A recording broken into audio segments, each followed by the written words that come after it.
Was the 2015 Les Paul Jr. worth upgrading, or did I just polish a turd? In last week's video, I did a review of my stock 2015 Les Paul Jr. before I did the upgrades. And now that the upgrades are done, I want to give you my impressions on whether this was a worthy investment or if I should have just passed altogether, sold the guitar, and got something that I like stock from the factory. So let's get to that right away. The first upgrade I did to the guitar was remove the G-force tuners and install some Hipshot locking tuners.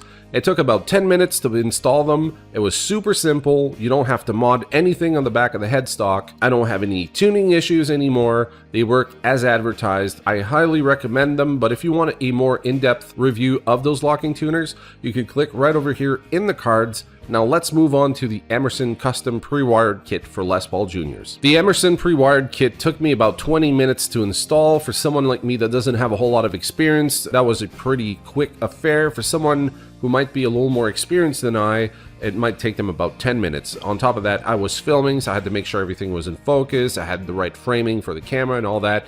So about 20 minutes and I was done. It was pretty simple, even for someone that doesn't have the greatest soldering skill like me.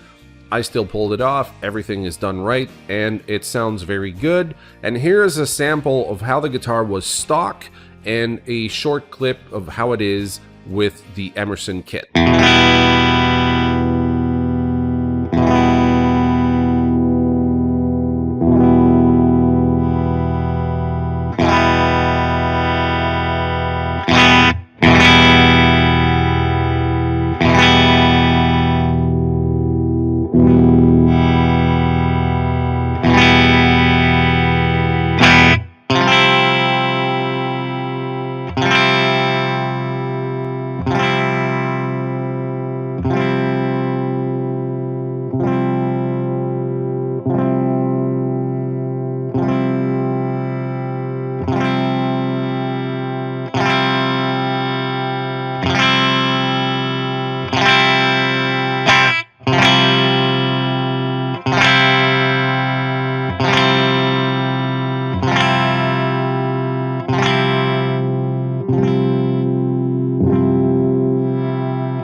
Now, in use, the volume and tone work great. I have way more sweep in the control of both volume and tone, so I can lend precisely where I want to. So if I want to decrease the volume without losing too much high end, I can do that now. And if I want to roll back some of the high end without completely muffling my signal, I can also do that. And the interaction between both volume and tone is way more usable and flexible than what I had previously on the Gibson.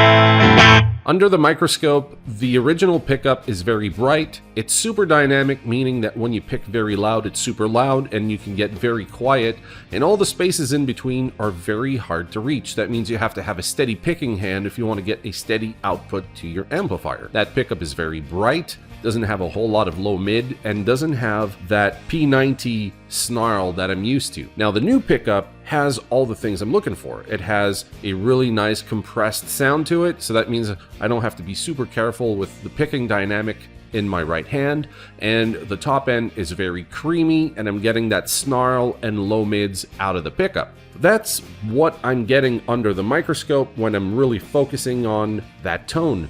But in the comparison that you just heard, it's kind of hard to tell the difference between the both of them.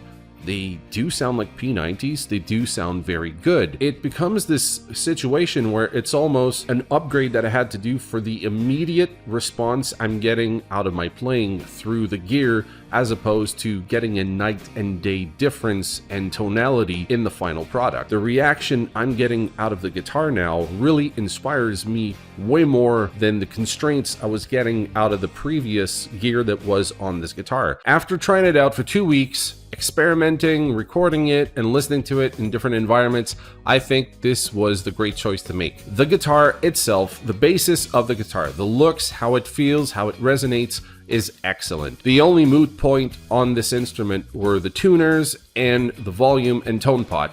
The pickup ultimately, I think, was a good choice. I think it's really a matter of preference. I didn't like how too dynamic it was. I wish it was a little bit more controlled in the output, but I think that's a preference thing. And also, it was a bit too similar to the pickup in my Fender Telecaster. It had that little telly bridge pickup kind of sound to it, which wasn't really what I was expecting out of a P90.